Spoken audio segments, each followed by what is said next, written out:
Hyperdrive Hockey is brought to you by the Game Over Network. Make sure to follow us on YouTube at Game Over Network and catch Hyperdrive Hockey in audio format on Apple Podcasts, Spotify, or any other good streaming platform.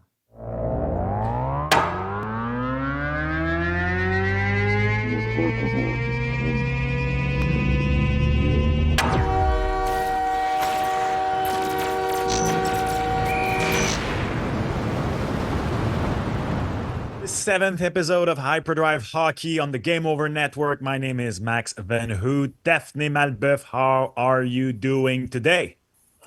Especially good when you're saying your name like that, Max Van Hoot.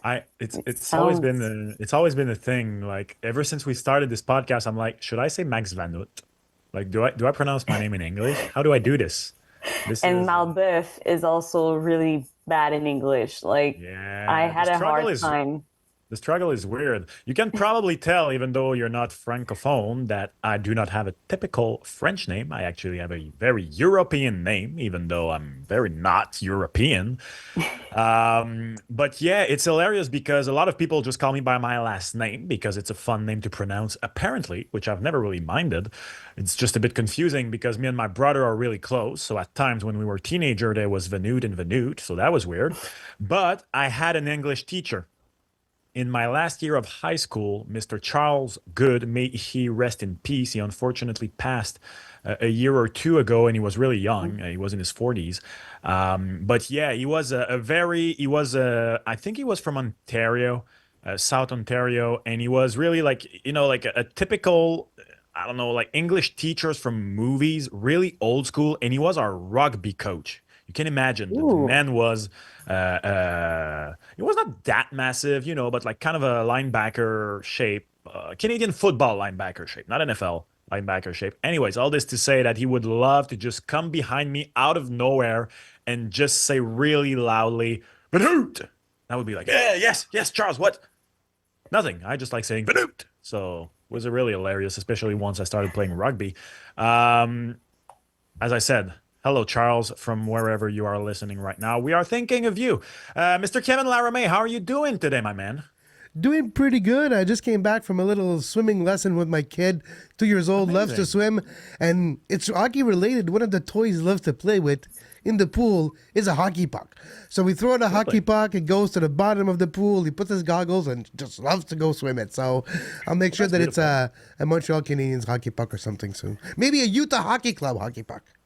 Or maybe a Seattle Kraken hockey puck, because you are repping the enemy of Montreal on Tuesday night, the Seattle Kraken. No relations. I was just wondering what to put on my hair because I have pool hair today. So I'm like, hey, I got this Kraken hat laying around, so I'll just put it on my head. Well, Kraken and going to the pool actually is related too, so that makes sense. Yeah, I guess you may once see a Kraken in a pool. That would be really hilarious. Yeah. On a more serious note, it was a very beautiful night of sports on Monday. An eclipse with the MLB, of course, in action in the World Series that is turning ugly real quick. The NFL was in action, the NHL, the MLS was in action, the NBA. So on the men's side of thing, a total eclipse of sports. And honestly, guys, it was the first episode that we did that honestly I was coming in and what do we start with today, because there is so much to talk about. Of course, there is the return of Marc-Andre Fleury to Pittsburgh one last time. The most amazing man in the world went on the ice with kids. Oh, how much I love this man. Steven Stamkos went back to Tampa yesterday, had 2 assists for the Predators, and for a moment there I was watching that over time while brushing my teeth, and I was convinced he was going to score. The second he jumped on the ice, I was like, okay, he scores or he stretches his presence and it leads to a turnover and Tampa scores, which almost happened. Kucherov going the other way. Finally, the goal happened a bit later. But of course, we have to talk about Connor McDavid going down. We have to talk about the Mc crisis, the Mc injury in Edmonton. He could miss some time for the Oilers. What does it mean for the team?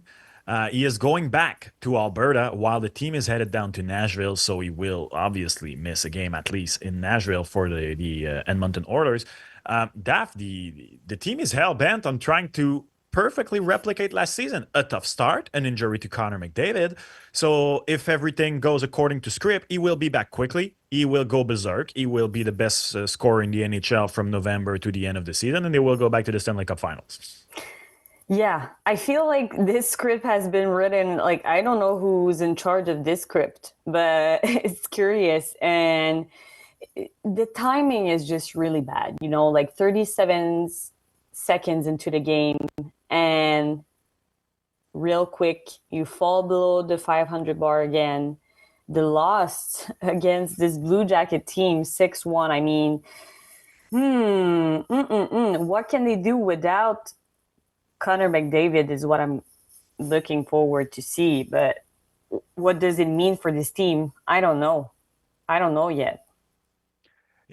The crazy thing is, I went to check the Oilers stats without McDavid since he's joined the NHL. They are 20, 26, and 10, though I'm not sure if it's that relevant because most of those games have been missed in his rookie season. He missed 39 game, if I remember correctly, close to 40 games is rookie season. So like 80% of those games he has missed were in that rookie season when the Oilers were not that good yet. Obviously, Leon Draisaitl won a Hart Trophy in 2020, 2019-2020, which was a shortened season, but it was a year where Connor McDavid missed some time. He stepped up for the Edmonton Oilers, who ended up that year, by the way, being swept by the Winnipeg Jets in the bubble. I don't know. To me, the Oilers is a very fragile team. It's a team that relies so much on McDavid. What I am curious to see is teams like the Oilers who have a Leon Draisaitl.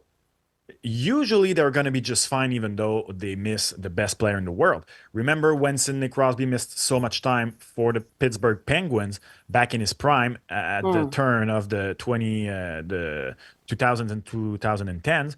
Geno Malkin just stepped up. It was a well-rounded team. They did good. When Carey Price fell down for the Montreal Canadiens for a full season, that was the total opposite. The team went from one of the best start in the storied franchise history, to a lottery pick.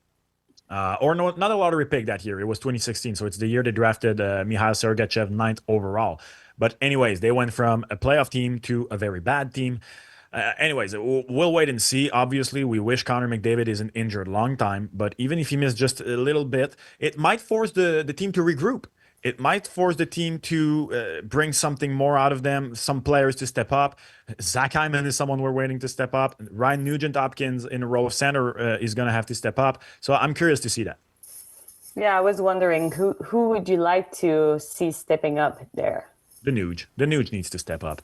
The guy did 100 points a year. He had 100 points 2 years ago. He's a former first overall pick. He's had a very decent, very good career, not particularly spectacular for a first overall pick, let's be real, but he is a very good player for the Edmonton Oilers. Yes, he is in his early 30s now, but I would expect the Nuge to be one to step up. I would expect everybody on this high-octane offense to step up, but yeah, the Nuge, it's tough to ask Draisaitl to step up. He's already pretty much stepping up every single game of his life alongside McDavid. But yeah, the Nuge and Zach Hyman are two players I'm looking towards for that. Maybe it's a blessing in disguise, like having Connor McDavid going down.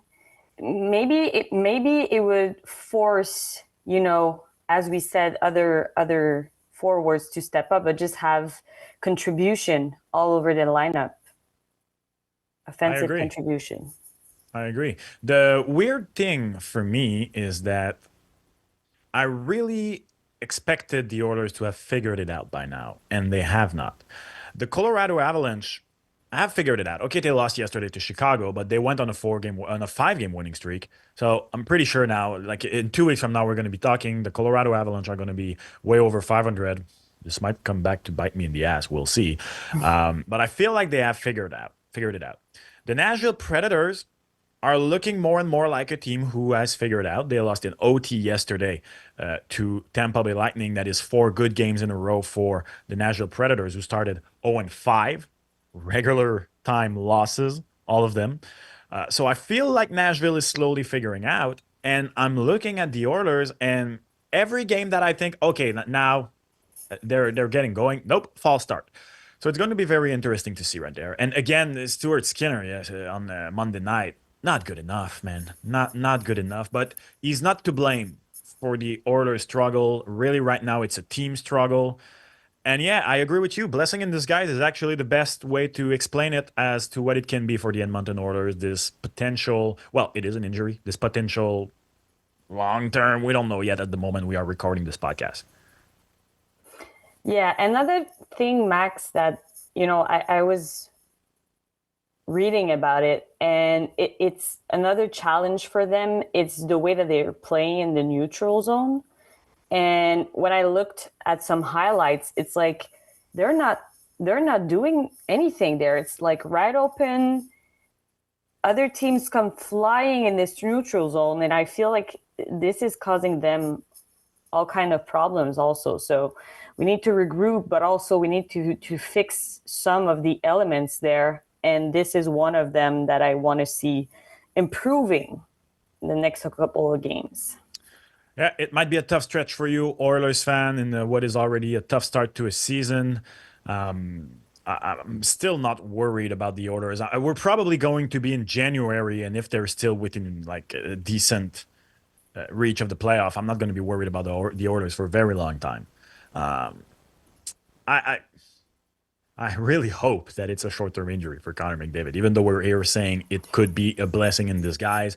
Yeah, let's pump the brake a bit, like maybe for 5 games, but anything beyond that would be something that would not be good for the Oilers. Obviously, stating the obvious here, he's the best player in the world. But remember last year, he came back for the Heritage Classic against Calgary. The word was out there that maybe he wasn't fully ready to come back yet, and that because of the tough start of the season and because it was an exterior game and all that, he was coming back. And it was a question for quite a while: is he actually like at the top of his game? And then obviously he did what he did, brought the team to the Stanley Cup Finals. I would still, despite what happened last year, be very, very, very careful if I'm the Edmonton Oilers on that side.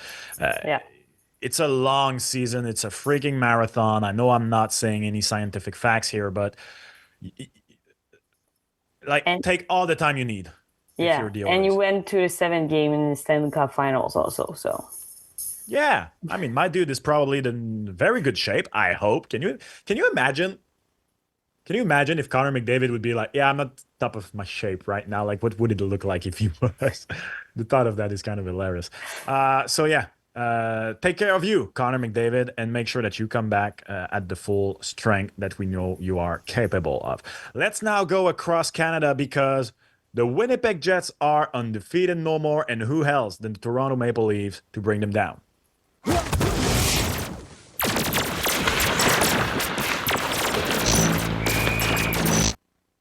What a game on Monday night between the Toronto Maple Leafs and the Winnipeg Jets. I do not believe in the power of the jinx, at least not from a guy in his apartment in Montreal regarding a game that happened somewhere else in Canada altogether. But I did kind of jinx the Oilers because, not the Oilers, sorry, the Leafs, because when I was preparing the show on Monday night, I had already written impressive wins by the Maple Leafs on the Jets. At that moment, it's 4-1, I think. And then the Jets tried to climb themselves out of a hole, and they almost did. They almost did. But the Leafs hang on. And boy, was that a win the Maple Leafs needed. They were on a 3-game losing streak. Yes, it was an overtime loss against a good Boston Bruins team, the last one of them. But if they had dropped that, you remember, Daph, how in the first few episodes we were like, yeah, Toronto's just doing its thing, like nobody's really caring about them. But now it would have started if they had lost in that fashion after taking a big lead, blowing up a big lead to the Jets. I don't care that the Jets are undefeated at that moment. Yeah, now we would have started to see the rumblings in Toronto. Yeah, and started questioning, but also I was curious to see what Craig Berube would have to say if the Leafs, like poorly lost this game. And Kev, I think John Tavares is lost and found He's not on a cartoon of milk anymore. He bounced back after what you said. I don't know if he's listening to this podcast, but He is. He is definitely. there he was. Well, I called my friends in Toronto and say, send in the link. Send in the links. That is, this lone Frenchman in Montreal is breaking sugar on your back. So step it up, buddy. He did. Stepping up with a Hattie. A Hattie for John Tavares. I mean, they made some changes, and those changes paid. They had 3 consecutive setbacks, and Craig Berube decided to shake things off a little bit. They made some changes to the lineup, and they built this new unit with Tavares, Nylander, and Pacioretty. And certainly, the guys made Berube look very good on this one because they had no more than 12 points in this win. Tavares 3 goals, Pacioretty 3 assists, and Nylander, who was shut out in the last 4 games, he bounced back with a goal and 2 assists. Oh yeah. Oh yeah, Willie did good. He looked beautiful in that black jersey. I actually like the Toronto Maple Leafs black jersey. This might be a controversial take because usually with traditional teams, people don't like those modern takes on the jerseys, but I love them. They looked good. It had me confused for most of the night as I was not understanding since they were wearing black and Winnipeg was wearing white. I thought that game for a while was in Toronto. I was so confused, almost as much as I am when I'm watching Toronto and Tampa play one another in the playoffs. Boy, I hate it. That was your take of the day. See, Winnipeg? It's not just you. I have jersey takes. I have a lot of jersey takes. And Tampa Bay Lightning, please. Stevie Y is gone. He was the one who wanted that traditional kind of Detroit Red Wings in blue colors look-alike jersey. Now he's gone. Now go back to something out of the 90s. You were born in the 90s. And I'm confused every time you play Toronto because I'm always feeling like I'm watching a blue versus white Toronto Maple Leafs scrimmage. Thank you. I was confused watching Jets and Leafs on Monday night because Toronto was wearing black. But yeah, a team that I don't know, like Toronto, we talked about it, started so quietly but so strong. I was really surprised by that stretch of 3 games that started with a 6-2 loss to the Columbus Blue Jackets, then another big one, 5-1 to the Blues, and finally an OT loss Saturday in Boston that looked better. But yeah, they bounced back. They bounced back very well. They're gonna come back to Toronto, play the Kraken on Thursday night. It could be a tough night for the Kraken because the Kraken are on the Eastern Canadian trip, and I don't know if you saw this outside of Montreal, but they were seen in a bar. The Seattle Kraken. They had a night off in Montreal. They arrived early. Let it be known that they were in the same bar that the Rangers were before they played the Canadian. And we all know what the Rangers did to the Canadian a week ago. So if the Kraken completely crush the Montreal Canadian on Tuesday night, maybe this bar will see a rise in NHL team coming to its place this year to try and get some luck and beat the Habs at Bell Center. I feel like they're having maybe the magical potion, but if they do so, I feel like we need to record the next podcast in this bar because we're gonna go like straight crushing all podcasts around. But yeah, I'm not sure if we have the means for it. That it is a bar frequented by millionaire hockey players. So I don't know. I've never went. I know where it is. I never went to that bar. We'll find a way. Yeah, I figure it might be a little pricey. We'll find a way. But you know what Craig Berube said, Max, in the winless streak in the span, that his team was playing too cute. Now, did you feel that they weren't cute against the Jets last night? What changed maybe with the Leafs handing the Jets their first loss? I'm curious to see in the next, I don't know, maybe let's give him a quarter of a season. So let's give him about 20 games. Well, like what, 11 now with all the games that have been played already. Are they like in, I don't know, in puberty? You know, like they're trying to change the identity. Craig Berube comes in, tries to change the identity. It looked really good from the get-go. We were like, oh, wow, he's already figured this thing out. But there will be growing pains. You've talked about Willie Nylander, JT, and Max Pacioretty. Austin Matthews and Mitch Marner didn't contribute that much to that win against the Winnipeg Jets. A lot of Montreal fans are making fun right now of Matthews and Marner because Cole Caulfield has more goal by himself than the both of them combined. I'm not getting into this. I'm just saying that it's memes that I have seen on social media. So I am curious as if there will be growing pains for the Toronto Maple Leafs. I did not expect it at first. I really thought, I really loved what I saw from the first few games. But yeah, there is some figuring out to do in Toronto. Is it just a matter of you don't change your identity as a team overnight? So is it just Yeah. this? I don't know. That's a good question. Because the Craig Berube style is more like we said it, but direct hockey. So you take the puck, you take it to the net, you Yeah. don't make a fuss, which they used to make. But yeah, really looking forward to see the transformation here. And is it realistic to think that you can play this heart of hockey style of game for 82 games? Like at some point, if you're having a good season, maybe take the feet off a little bit of the speed pedal there. I don't know. It's not the style of Craig Berube, but as you said, not like Lou Lamoriello's like it. The Maple Leafs are growing a beard this year. They're growing a beard. Oh, that's funny because I watched a bit of World Series yesterday, and my girlfriend was beside me on the couch, and when Aaron Judge came at the plate for the first time, she was like, "If the screen was black and white right now, I could imagine that guy like being like a man in the 50s, like he's very traditional." I was like, "Oh yeah, it's the Yankees. Like, look, there's no beard on the team." Like, basically, I explained to her who the New York Yankees were. Anyways, so yeah, it's just a funny tidbit here. Tradition in New York. Yeah.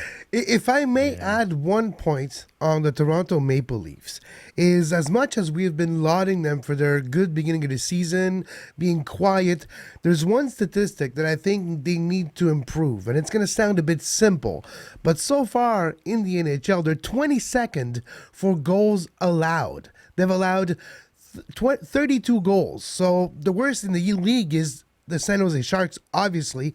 Even the Montreal Canadiens have allowed the same amount of goals as Toronto. So as much as we want to talk about the offense and how the offense could be good, I do believe that they have to reassure their back line to make sure that they can be better in transition and to limit goal opportunities that would help their goal against average for their goalies, but also their goals against per game.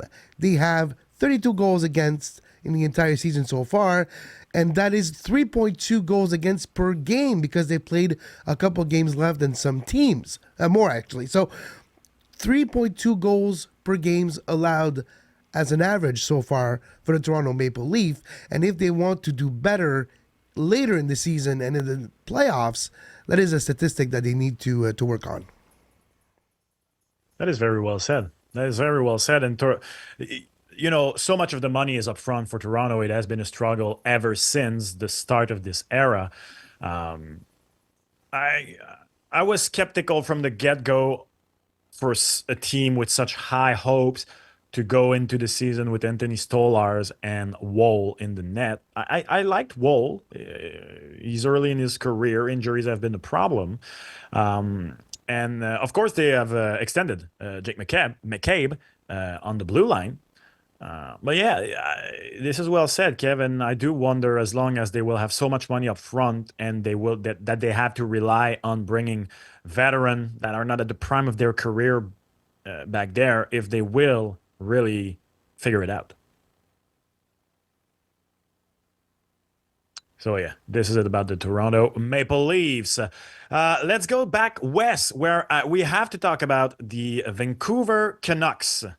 An impressive comebacks against the Carolina Hurricanes, but they did fall in OT, which has become the norm for the Vancouver Canucks to fall in OT. They have only lost once in regular time so far this year. Overall, I guess you could say they're 4-4, but they're 4-1-3. They're having a tough time winning at home. And what is, I'm not sure, and I'm curious to hear you on this, Daph.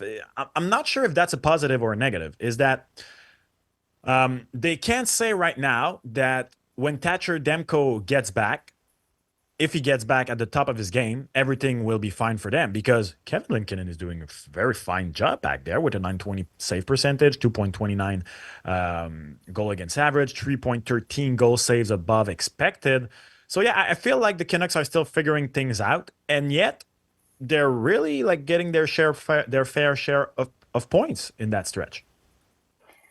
Yeah, and they've been, like you said, like battling. But there's this thing is the consistency that is a key factor that they need to address now, because they surge impressively and they rely to level the game, yesterday, but they begin poorly and they haven't been playing nice 60 minutes in the beginning of the season. Last night they were outshot 13-5 in the first period, fell behind 3-1 early in the second period. And that's Rick Tocchet said, like we've got to stay focused.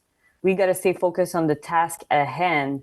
And, I think sometimes we lose focus at a certain part of the game and then the next line loses focus. So for him, and I think it's something that we saw since the beginning of the season, that really need to address the consistency problem right now, because you got to be careful. It's a slippery slide. Like if you're not playing well, you could lose 3 or 4 or 5 games in a row. And with the parity now in the league, you cannot afford to do that.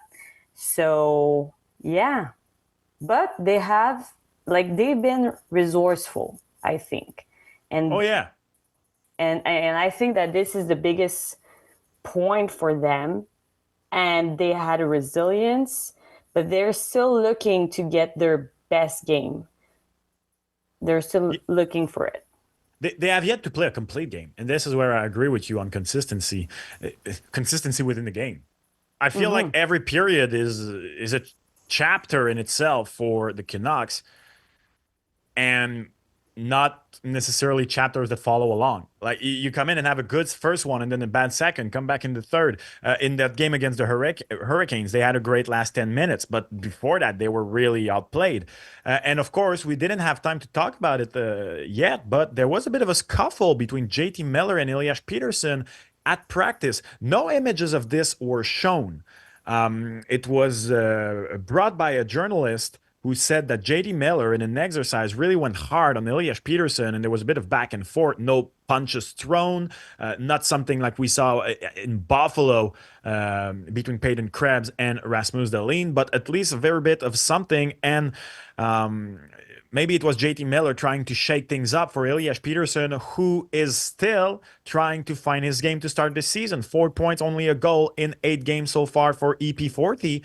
So this is why, to me, the Canucks, the story has not changed from the start of the season for me. They are still a team that I look at, that it's still the same narrative through all those games, is that they're not playing their best hockey. They're not playing their worst. So far, it's looking okay. So I guess if you're a Canucks fan, it's either the glass half full or half empty. I would say personally I'm on the half full side of things.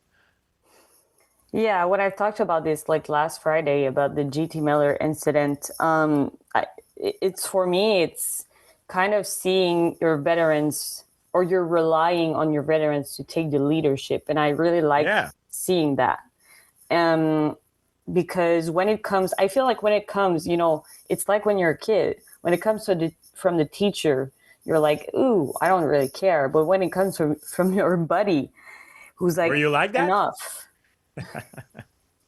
enough there, you're like, ooh, okay, maybe I'm gonna do some reflecting on that. So I really like this one, but you can't rely on your resilience all the time. It was the same scenario Saturday against the Penguins. They finally won 4-3, but the Penguins led 2-0 until the Canucks offense exploded early in the second. So at a certain point, this is an 82 game season. It won't be enough, and you will need gas in the tank in further in the season. So they're still looking for their best, and I like the way that even if they only lost one time in regulation, Rick Tocchet is already talking about like this consistency factor.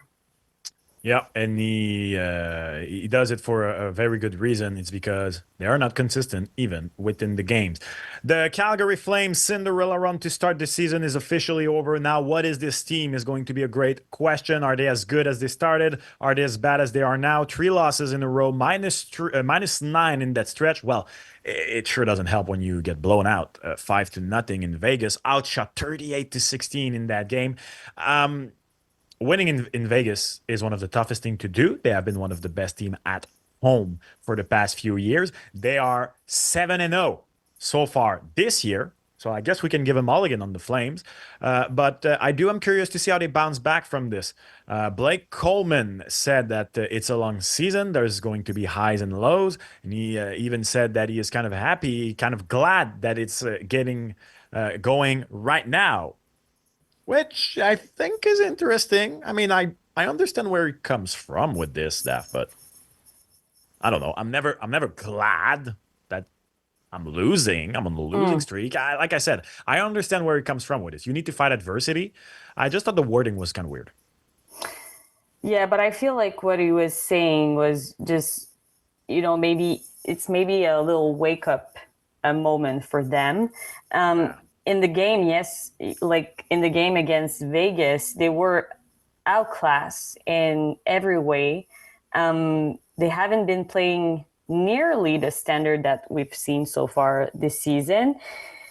And we haven't seen the physicality and the structure that they've played with. But I feel like in the loss against Winnipeg and Carolina, maybe it wasn't the same scenario as we saw against Vegas. It felt for me that in those setbacks against the Jets and the Hurricanes, it felt like the special teams maybe were more at stake. But now we saw, they were outplayed, really much outplayed against Vegas. And I don't know for you, Max, but when you're looking at the common thread in those losses, and it was Coleman that said that, the biggest difference was that they were reactive instead of being proactive in reading plays and arriving with intent. That was Coleman that said that. What stood out for you maybe in those losses? Well, number one is it's not time to panic for a reason. That reason for me is it was a tough stretch for the Flames. We were going to see what they were made of and how much of how real was that start, because the Carolina Hurricanes, the Vegas Golden Knights, and the Winnipeg Jets. The Carolina Hurricanes had a tough start. Now they're on a 4-game winning streak. They have been in the playoffs, tied with the Maple Leafs for the longest active playoff streak. We're talking about a very good team. The Winnipeg Jets, until Monday night, the only undefeated team in the NHL. We're talking about a very good team. And I just said it, the Vegas Golden Knights, Stanley Cup champions a few years ago, and 7-0 at home. Very good team. So it was a test. They failed it. They completely failed it. They are not as good as their start of the season. Now they're going to have to figure out how to beat those good teams. Yeah. But we'll see. Are they starting to look more like people expected them to be? I don't know. I know there's this thing in the back of your head, but we'll see. You're saying it. I didn't. Let's come back east and talk about the Ottawa Senators and the Montreal Canadiens. Speaking of tough road trip, 1-2 out west for the Senators. They played in Colorado. They played in Vegas. They lost those 2 games. They had beaten Utah to start the trip. Ullmark got the start in Vegas. Went in and went out and not really did anything against Colorado, while Anton Forsberg was getting, I think, his skate fixed. Ullmark needs to get his rhythm going. I give him the benefit of the doubt for 2 reasons in Vegas. Number one, I just said it. It's tough to go in Vegas and win. But you went and got and signed to a big contract that Vezina winning goalie in 2023 for a reason. But, he was coming back from injury. It wasn't that long of an injury, but still needs to find his rhythm. The thing is, right now, almost every single team in the Atlantic is at least at 500. That is absolutely crazy, completely crazy. This the is why Sens are going to need to win their games. Yeah, this is why you got to be disappointed to not even get a point in this one. Yeah. And but Max, playing catch-up hockey for the Senators is not looking good on them. Yeah. They're not the Jets. They're not the Canucks. Maturity has been a thing for Ottawa, right? Like for years. And I'm starting to really like the duo. They're not playing together, but I mean the duo on the left side of Sanderson and Thomas Chabot. I know Thomas Chabot never really quite became the defenseman you thought he was going to be. There were a lot of injuries for Thomas Chabot throughout his career, but he is in his late 20s now. He is a very good offensive defenseman. I think even through Jake Sanderson, becoming more and more an important defenseman in demand for the Ottawa Senators, I think that at this point in time, there is still more offensive upside to Thomas Chabot's game. But yeah, maturity in the game has always been the problem. We know this team can score. Kev just talked about the Toronto Maple Leafs. We know the Ottawa Senators can score. No, they're not yet the Toronto Maple Leafs in terms of offensive firepower, but they can score. Now, preventing those goals, and most importantly, as you said, the way they're going to prevent those goals, not taking big, not falling out of games and trying to climb back, they're going to need maturity. And this has been a struggle for years now. That's why you brought in Claude Giroux. That's why you brought in David Perron, and it hasn't worked out yet. And they need to have a more consistent defensive zone coverage. A stat that hit me up in the game against the Avalanche was that Colorado had 15 high danger opportunities. This is way too much. This is way too much. And, and to this statistics, through 8 games, the Senators had the league's lowest high danger chances. So if you're giving high danger opportunities, but you're not having your offensive unit having high danger chances, how are you going to win games consistently? They have been relying on that hot power play. It's been the second best unit with 40%. But does it going to stand to this point through the season? I don't know. So you need to find some ways to score goals, to be dangerous in that offensive zone, and according less high danger opportunities to the opponents. No, it's a great stat you brought up, and it's probably the main reason why so many people were skeptical of bringing Linus Ullmark, because I'm a big believer in Linus Ullmark in Ottawa, and I've faced a lot of people who've been telling me, now you're going to see he's not going to be as good as he was in Boston and Ottawa, to which I was like, I don't expect him to be as good, but I do expect him to be better than all the goalies the Sens have had those past few years.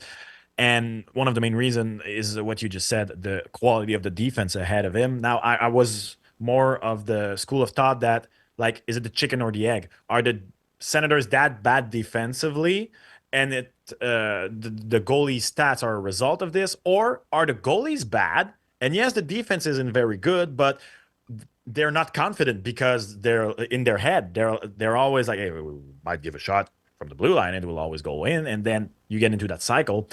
Right now, the defense is bad and not helping the goaltenders. Juraj Slafkovsky is back for the Montreal Canadiens. It is confirmed. It has been confirmed just as we were starting to record this podcast by head coach Martin St. Louis. He will play Tuesday nights against the Seattle Kraken, and he will play with Alex Newhook and Joel Armia. I'm because I had my colleague yesterday having a thought about the return of Slafkovsky, Danny Dubé, on radio, 98.5 radio. Yeah. He's the color commentator for the radio broadcast of the Habs, for those who don't know. Thank you, Max. And he was wondering that, with the Slavs return, should we do, instead of Armia, Newhook, and Kapanen, should we add Slav on this unit and brought down Armia? Which was interesting because he was like, they're two dynamic players, Slav and Kapanen. And I was wondering what were your thoughts on that, but I thought it was a good idea. And now I'm not sure of that second unit. Here's the thing. From the start of this season, I understood that the way they ended the year, you were going to start with Caulfield, Suzuki, Slafkovsky. But from the get-go, especially after Laine's going down, before Laine went down, you could justify, all right, you're going to have Laine with Dak and Newhook. You're going to split your forces, all good. But the second Laine went down, I was like, okay, you have four guys that are identified as that have proven their offensive capabilities. Sorry, and that is Suzuki, Caulfield, Slafkovsky, and Dak. And even there, you could argue that Slafkovsky won 50-point season. Is it even a stretch to say that he has proven his offensive capability? I don't think so. And Dak hasn't even had a 50-point season yet. It's the injuries, but when he's healthy, to me, he has proven at least that he is an offensive player. So you have only four of them. It's still too thin. Split them. 2-2. And I know everybody think that Caulfield and Suzuki are like salt and pepper. They're like Batman and Robin. They come in hand. I would split them. To me, it's Suzuki. I want to see Suzuki and Slafkovsky, and I want to see Caulfield with Kirby Dach.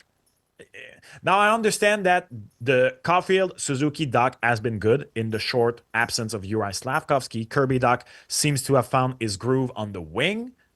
I don't care. I would have split them. Would you prefer Kirby Dach staying at a wing side, or do you prefer him as a centerman? I think that you still need this year to try and figure out if he is a centerman.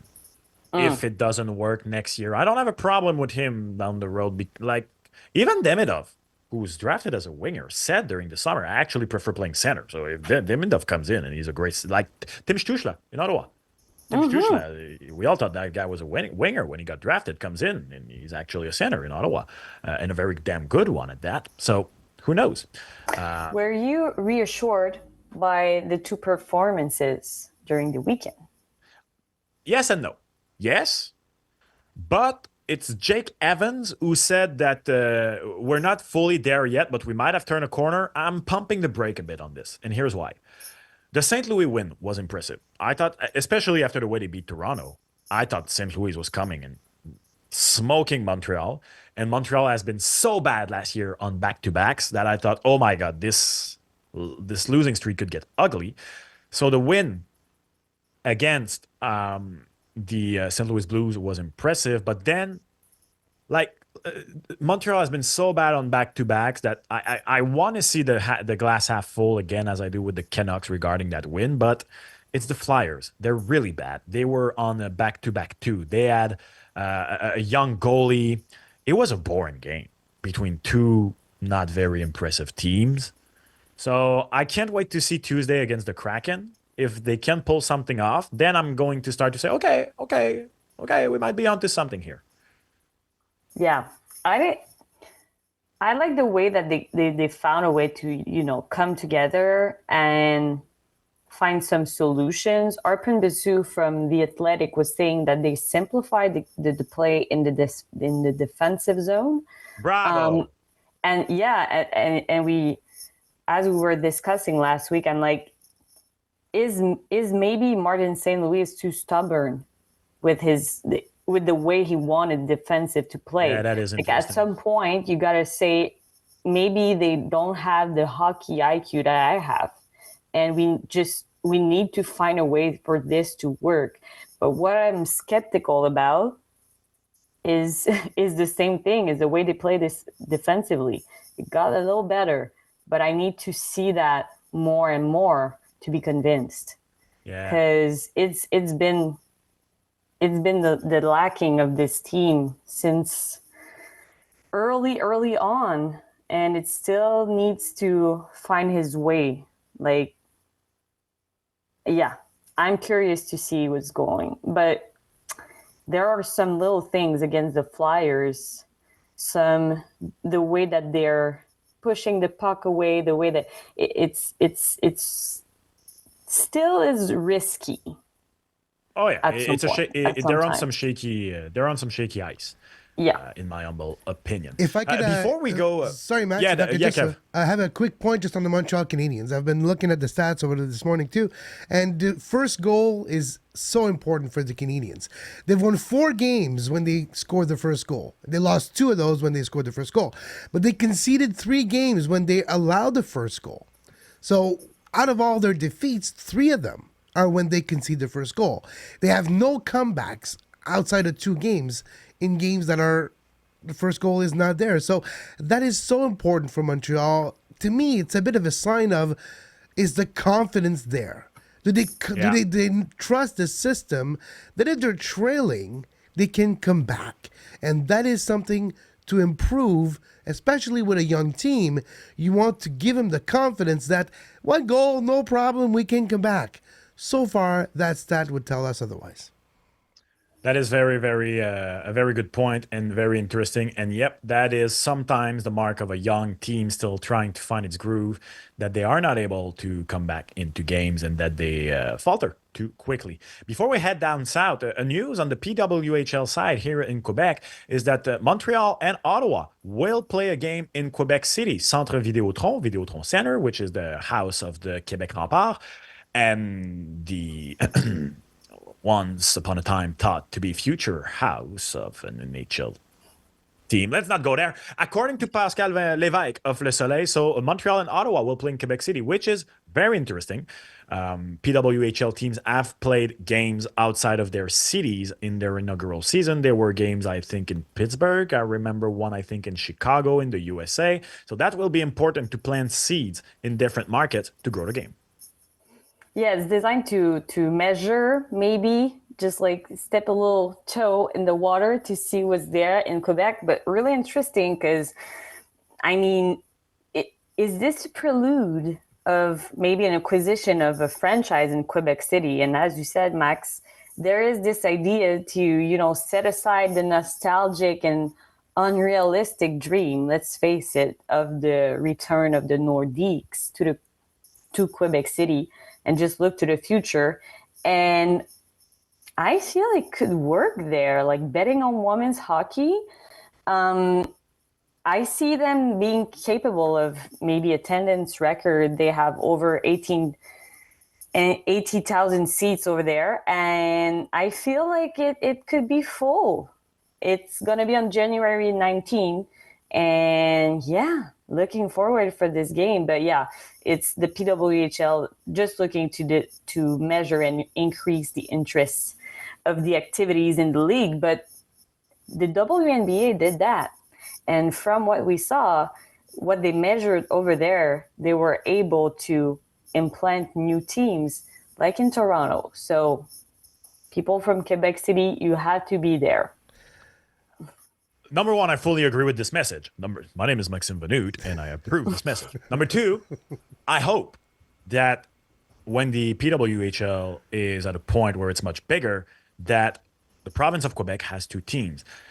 In the NHL, Ontario has 2 teams. Alberta has 2 teams. I believe the province of Quebec, which is the second biggest province in terms of population, should be able to support more than one professional franchise in a sport like hockey, in men's hockey. And I think that they could be able to do it in women's hockey. With that being said, I would have one question, though, from a business perspective. Considering that, often Quebec as a whole, the francophone market of Quebec is seen as a whole, as a block. Would the PWHL benefit from going further west before implanting a team in Quebec City, in Calgary, in Vancouver, in Chicago? I don't know, maybe somewhere down the West Coast in the United States, go down. I don't know. I'm just asking the question. Would that be a better investment from a business perspective for them, or to try first to solidify huge hockey market at the same time? I mean, going to Calgary or Vancouver would be huge hockey, even Winnipeg. I don't know. But yeah, that would be the only question I would have. Like, would they be better served having Montreal play a few games there? Because let's face it, a lot of people come from the east of Quebec and the north of Quebec to go to Montreal games in any sport, Canadian football, hockey, MLS, soccer, whatever. So those people could go on a shorter route, on a shorter trip to go to Quebec City once, twice a year and when the league is bigger? I don't know. Food for thought here. No, that's a good question. I would see this in Vancouver. I feel that they're going to have the women's soccer team over there and bringing another, another auditoire for the women's sports. It would, it would totally make sense. Yeah. That's, Vancouver is the obvious choice because it's the third biggest city in Canada. Calgary to me is a natural choice because it's a hub. Like, Montreal and Calgary seems to have been the hubs of women's hockey in Canada. So food for thought right here. Let's go down south. Let's talk about homecoming, baby.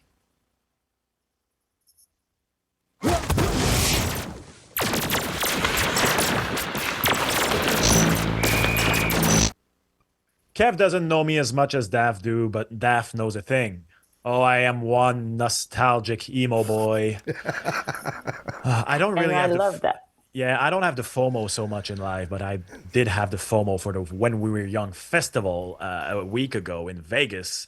With that being said, Marc-Andre Fleury in Pittsburgh, Steven Stamkos in Tampa. The emotion ran high for Stammer, are probably going to run high for Fleury. In Stammer's case, obviously, it's his first game in Tampa since signing in Nashville. He seems to finally be finding his groove, which I'm happy about, having Steven Stamkos in my pool. But yeah, Nashville seems to found their groove. I still don't understand how the Tampa Bay Lightning and the Steven Stamkos camp didn't find common ground to keep him for the rest of his career. At the same time, I do understand Julien Brisebois. He's an older player now. You don't want to commit too much long-term, too much money for a player at this stage of his career. But yeah, it must have been very bittersweet for Steven Stamkos, who said it was surreal to be back in Tampa. Yeah, after 16 seasons, Max, imagine just being, the face of the franchise for so long. I've been playing just one team. It must have been, bittersweet for him last night. I don't know how it all ended up, but yeah, it's kind of weird. And it's kind of weird just like seeing Stamkos in other colors. I don't know for you, but I'm like, oh yeah, it is. You're not a yellow type of guy. It's not your color. If you had a color palette. So at least there's some navy blue, which is not the same blue as Tampa, but I do like. You were talking, and I'm like, is he the greatest player in Lightning history? Like, because now the Lightning are going to have, like, when it's all said and done for Kucherov, for Hedman, for Vasilevsky, the Lightning are going to have now two definitive era so far. So you had the Martin Saint-Louis, Vincent Lecavalier years, and you had the Stamkos, Hedman, Vasilevsky, Kucherov, etc. years. I feel like Martin Saint-Louis was the greatest in Tampa history. Vincent Lecavalier was my personal favorite growing up, but I feel like if you're going objectively, Saint-Louis has done more. But as Stamkos beaten him, and then will Kucherov or Vasilevsky or Hedman stay there longer enough to get further ahead of Stamkos? That is going to be interesting when it's all said and done. Obviously, number 91 is going to go in the rafters for Tampa. But yeah, that actually, like, I'm here wondering, is at the moment that we are talking, like, because I think Kucherov's going to retire the greatest Lightning. But even there, if we're considering impact outside of statistics, is he? I don't know. That is such an interesting discussion. I feel like Stamkos is ahead of Kucherov in the mean of everything he meant for the franchise. Yeah. But St. Louis, with his personality, with the way he was, just this harsh player, I feel maybe that he's a little bit in advance. But Stamkos is definitely, for me, at top of Kucherov. And Saint Louis, Lecavalier, and Brad Richards, Dan Boyd, all those guys who were there for the first cup back in 2004, kind of built something, because it was a very young franchise in a very non-traditional market. Yeah. And I think that right now Tampa is at the very least top 3 franchise in the NHL. I'm talking franchise from top to bottom. I think there's an argument to say that might be the best one. Let's not get into Texas territory and all of that. But yeah. And of course, Fleury, one last time in Pittsburgh, because he has announced that he is retiring at the end of the year. So this is why it is so bittersweet to talk about it, because obviously since leaving Pittsburgh for Vegas all those years ago now, Fleury, it's not the first time he's going back. So, but it's the last time. It's the very last time that Fleury plays in Pittsburgh. And to me, him go. So for those of you who have not seen the images, the Minnesota Wild practice. So they're going back to their locker room, and there is a kids practice going on. And what does Flower do? He jumps on the ice for a few minutes and goes to stop puck for the kids. Like, that man has a joy in him, a passion for hockey. He is, to me, is the equivalent, the hockey equivalent of Blink 182. What's my age again? Like, number one, he doesn't ages. Like, he still has his baby face. He still looks young. He's still doing all those acrobatic save in front of the net. But most importantly, that joy. The man consistently reminds us of the joy of the game. And I think that nowadays, more than ever, it's getting lost, whatever the sport. And the man is just there having the time of his life. And why should he not? He's stopping pucks for a living. He's making millions of dollars stopping pucks for a living. So Marc-Andre Fleury, just thank you for putting a smile on people's face. He did a really Marc-Andre Fleury thing there when he went back on the ice. And, we talked about when I see when we evaluate the greatness of a player, for me, it's most of the time it's the character that they've shown. And we talked last episode about Roberto Luongo, but for me, they're kind of the same. They've just proven that they were, those teammates that time and time again were there for their team. They were showing up, and they had this character that just made their legends. And it's just, and it's going to be an emotional one. Yeah. And, we've both worked with ex-NHL players in our career so far, and every single one of them who has played even just a game with Flower says, oh, yeah, no, it's all real. Like, he is the best guy ever. He is the best guy ever. And, it's so hilarious. He goes and he actually, plays hard in front of those kids. Like, hey, come on, bring it on. Like, try and beat me. And they're not they're teenagers. They're not young kids. They're teenagers. So these kids had a moment they're going to cherish forever. This is so beautiful. It's funny you mentioned it, because as soon as you mentioned it, I just posted a video at the same time on the show, and I was thinking, he's stopping those pucks. He's not letting them in. He's not giving those kids any breaks. Yeah. Going at it. It's perfect. I know I think for sure, when I am a dad, like I said, if I'm a dad one day and I have kids, I'm going to be the type, you're going to beat me when you're going to beat me. Until then, try and beat me. And this is what he went on and did. He went to those kids and were like, yep, I'm here and you're not scoring on me, kids. That was amazing. That was beautiful. Just one quick last notes before we go and play our little Tuesday game, guys. The San Jose Sharks have won a game. The San Jose Sharks have won a game. Congratulations. What a comeback. I went to sleep. I was like, oh, another tough night for San Jose. And I woke up and I saw the picture and I was like, wait, they won? They won that game? They came back? 3 goals down to the Utah Hockey Club. Kevin Larame's Utah Hockey Club. And the San Jose Sharks have won a game. It's probably not going to happen a lot this year. Oh, no. And they averaged, before that, they averaged just 2 goals through the first 9 games before that. So that late spark against Utah was well received. They scored 4 times in the final 6 minutes.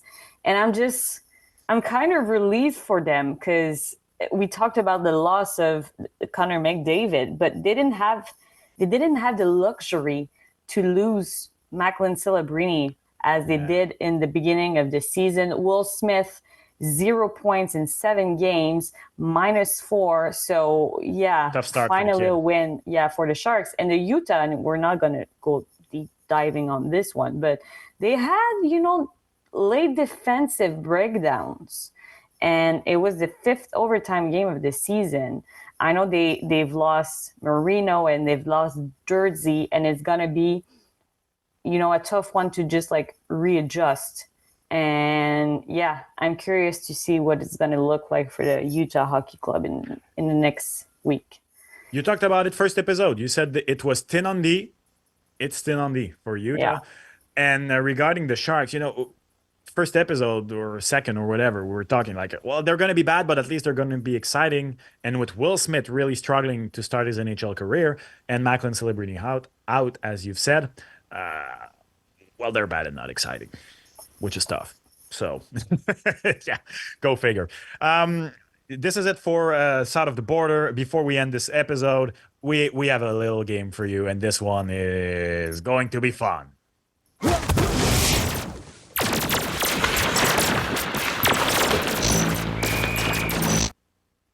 Okay, so it is kind of a thing that I have way too much time on my hands and studied way too much hockey history when I was young.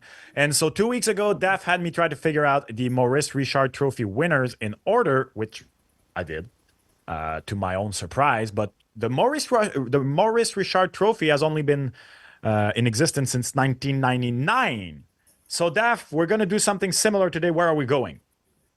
We're going to, I'm going to challenge you because, you're a big goalie guy. Okay. So I'm going to go with the Vezina trophy. But this time, we're going backwards. Backward. Okay. We're going backward. Yeah. So 2 things before we start. Number 1, if you have just watched the thing on TikTok, of course, there are jump cuts. It's because it's a shortened version of it. Come watch the full version and you will see it's not... Daph is not here telling me the answers, but I saw you skeptical people saying I was looking at my screen. So here, I didn't even tell Kevin Daph. Here, look at this. So for now, look at this. All right. With the scarf on his face. No. I felt that this. Am I still in front of my mic, Kev? You can tell. Yes, you are. Yeah, you're good. You're good. Am I good? Am I off mic? No, you're perfect. Okay. You're perfect. Let me wrap this thing up. Oh, I don't like this. This is no Scarface. This is Scarf Face. Oh my god! Well. I don't like it. He kind of looks like my Batman God. a little bit. I kind of wish you had said, the first season of Daredevil when he has his black suit and You not actually, his red it's one true. yet? Yeah, it's true. Yeah, you're right. Yeah. Okay. All right. Okay. Am I? Wow. I hate. I good. have a confession to make because I have like those noise canceling earphones on, Ooh, and now no sight. This is I do not like the feeling right now. I feel kind of dizzy. If Wow, somebody this is walks really in your room, if somebody's behind you, I'll let you know, okay? Because you won't know. So if somebody breaks in, we'll tell you before it's God. too late. Please don't tell me Oh, that. well. I'm so scared right now. Okay, so we're going. So from 2024 downwards. Absolutely. So, Okay, so starting last year. So because I went all the way down to 1999 for Rocket Richard, I'm going to give myself the target of 1999. Well, actually 97, because if I get to 1999, I know for a fact that the Dominator won in 98 and 97 because he won the Hart those years. So I'm going to get to 1997. That's my objective. I win the game if I get there. I lose the game if I don't. Okay. Okay. So Let's go. 2024 is easy. I like that. 2024 is Connor Hellebuck, of course. Oh, absolutely. You've been talking about the way that you wanted to win his third one. So let's get to the season 2022-2023. So that's Linus Ullmark. I was gonna say Igor Shesterkin. That's Linus Ullmark. That would have been. Ooh, it would have been hard losing at the second guess. So 2022 is Shesty. Then 2021 is the shortened season. That is Marc-Andre Fleury, an epic rant from Nikita Kucherov after winning the Stanley Cup, saying that Vezina should have won it. It was Fleury. that's pretty good. So 2020 is the year of the bubble, the pandemic year. So okay, let me think out loud for a second. So I know that 2019 and 2020 are Vasilevsky and Hellebuck's first. Let me just think the order. So they were both drafted the same year in 2012. 2020, the Lightning won in the bubble. No, Vazzy won before Hellebuck. Oh, I'm not sure about that one. I'm going to say 2020 Hellebuck, 2019 Vasilevsky. Oof, absolutely. I got You're scared right, there for my a minute. man. Oh You're my God, right, I'm sorry, my man. Something on Okay. So now, okay, let me put myself a comfortable. checkpoint. The checkpoint is 2015 Carey Price. So I need 16, 17, and 18, right? Yeah. So I need 3 goalies between Price and Vasilevsky. I know Sergei Bobrovsky's second is in those years. I know Pekarine is in that year. Oh, and Braden Holtby won literally the year after Price. So Holtby is going to be 16. So 17, 18. Oh my God. Wait a minute. When did Bobrovsky leave for Florida? He Ooh. left in 1920, so it's irrelevant because in 2020 the 5 overtime period OT between Tampa and Columbus was Corpusalo doing something like I think 85 saves or whatever. So he's already he's in Florida in those years, but that's his first year. So those 2 years he's in Columbus, so that's irrelevant. 17 or 18. Oh wait, I know that one. So Carey Price, after winning in 15, missed 16, was nominated in 17. I think he finished third. And I remember that Bobrovsky not only won the Vezina the year Price was nominated, he was nominated for the Hart. So I'm going to guess 18 Rene, 17 Bobrovsky, 16 Holtby, 15 Price. Oh my God. It's really amazing to see how your brain works also. How I'm- can you remember all of this? I don't know, too much, being too much of a loser at 17 years old and not being at parties and Wikipediaing, whatever. 15, you were in university, boy. You are right. Ouch. No, I was done with. Oh my God. All right, a lifelong life of a loser. Thank you. No, just a We'll- nerd. A We'll hockey put in nerd. some Beck over this or whatever. So it brings us to 14, 2013, and 14. That's Tuukka Rask. He won the year before Price. 14 is Rask. I'm 100% convinced of this. And the year before, and I don't know. I'm not going to say it. Okay, so 13. Oh, 13 is the shortened season. 12, 13? That's Bobrovsky's first. He won his first, the shortened season. Absolutely. And just before that, 2012. it was Okay, so just a minute here. 2012. 11, 12. So we are close to the Brodeur year, but we are not to the Brodeur year yet. Because Brodeur won I know Brodeur won his first year, literally the year Patrick Roy retired. So 03, he won 4 in so we're not in the Brodeur years yet. Okay, I know, I am 100% convinced that Ryan Miller, the Olympic year 2010 won. So we have Ryan Miller in 2010. We need 11 and 12. We need 2 goalies. Henrik Lundqvist has won in those years. I'm not sure which. Just give me a second. Oh my God, 2011, 2012. Oh, 2011 is Boston Bruins Stanley Cup. And I know Tim Thomas is the last guy to win Vezina and Cup in the same year. So 11 would be Thomas. So does that leave? Did Lundqvist win in? Lundqvist only has 1. Did he win in 11 or 9? I know Tim Thomas has 2 because I don't remember. I think it was here on this podcast. I said a few episodes ago that Bobrovsky was the only 2 times Vezina winners other than Brodeur before Hellebuck, and somebody corrected me and said Thomas has 2. He was right. So Thomas, did he go back to back? Did Thomas go 11, 12 and Lundqvist 09? I don't think Thomas went back to back. I'm going to go, oh my God. Okay. So we're looking for 11, 12. Okay, so I'm going to go 2012 Lundqvist, 2011 Thomas, 2010 Miller, and 2009 Thomas. Amazing. With scarf on his face. I hate it. I feel dizzy. He can still... Am I still in front of my mic, Kev? Yeah. Do it. Yeah, you're good, and nobody broke in, and you probably smell a lot better. Like you probably can use your other senses a lot better now too. So well, I feel sweaty. I'm sorry to tell you guys this. He's weak, spawn, sweaty. I hate every second of this right now. Okay, so now we're in the Brodeur year. So Brodeur won 5 seasons, 6 years because there was the lockout. I know he won 03, 04, lockout 05, and I know Kiprusov won 1. When did Kiprusov win? That is what we need to find here. Oh, no. I think this might be where I fail. Kiprusov. What year did Kiprusov win? Brodeur did not win 4 in a row.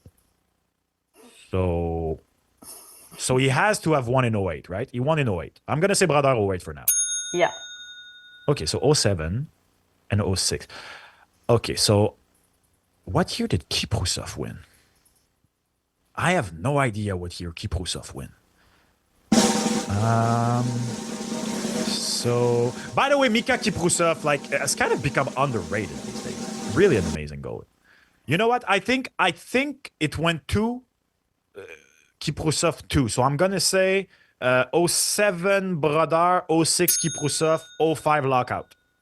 Yeah. Wow. Okay, so 04, 03 Brodeur, right? I hope I'm not wrong on this.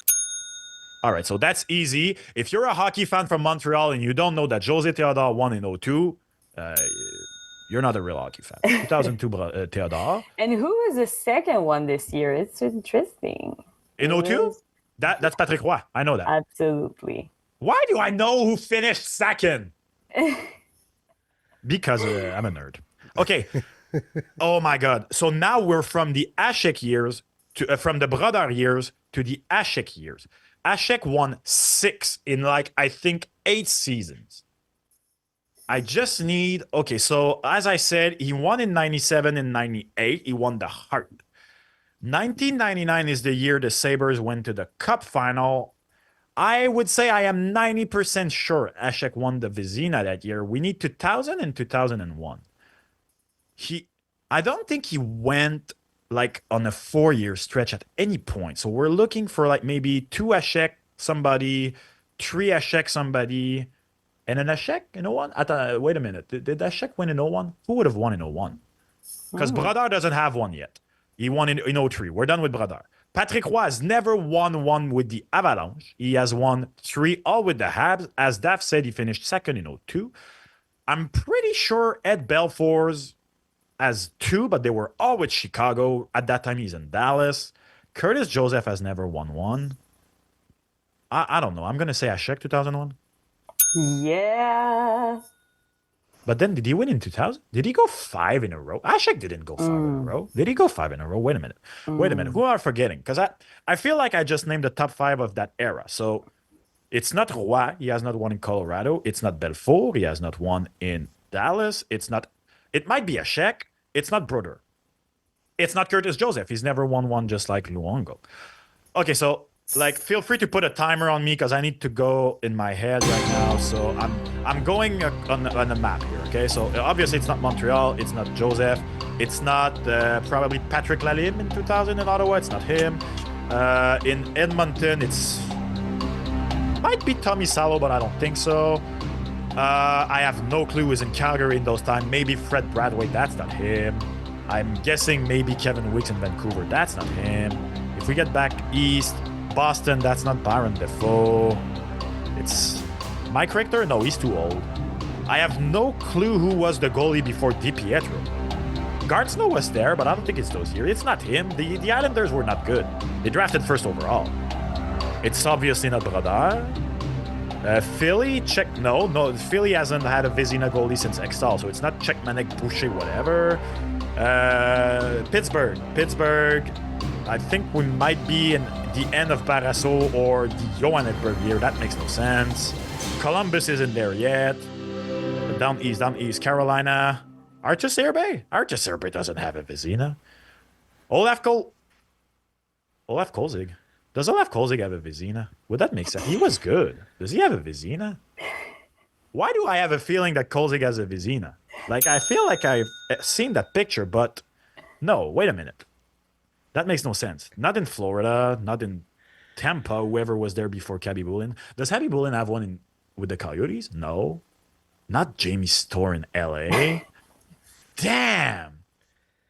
Since I've said Olaf Kolzig, I can't get Olaf Kolzig out of my... Do I have to make a choice? Now I have to make a choice, huh? Go ahead. Yeah. Oh my God. Okay, I'm going to say Olaf Kolzig. That makes no sense. Olaf Kolzig?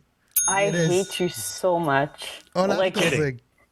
Olaf Kolzig has a Vezina? Yeah, before he started his acting career and do Frozen, he was a really good player.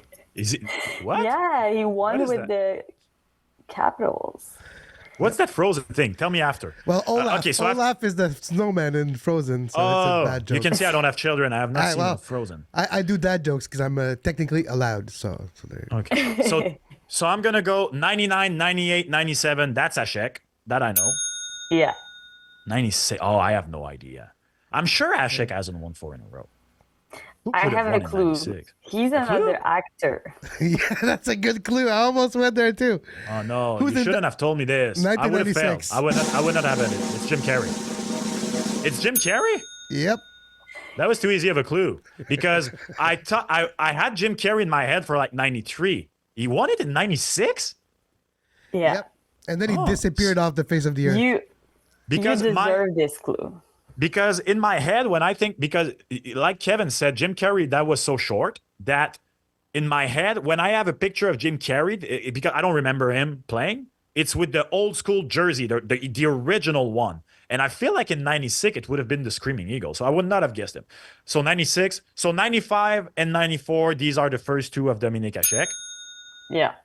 93, I don't know. 93, freak. 93, that has won the cup. That's not Roy. That's not I know Ed Belfour won as a rookie, but that's earlier than that. We talked about Tom Barrasso. Could Tom Barrasso have won? Like Mike Vernon and Tom Barrasso were inducted in the Hall of Fame probably on what they did in those years. I'm going to say Tom Barrasso. I have no idea. And this is where No! it's tough. Who was it? I'm taking this off. Tom Barrasso was the second one this year. Wow, it was lights are Ed strong here. Belfour. Ed Really? Belfour, Yep. yeah, is second in three years. So Patrick knew Roy was he had one 92, too. and Ed Belfour on his rookie season was 91. Tom Barrasso won the Vezina as a rookie in 83, 84. Oh, wow, But he you did were that too. so close. Oh, was he with Buffalo? Yeah. You needed, yeah, okay, yeah. The lights are so strong in the studio. Oh, wow. But wow. man, But Max, you did good.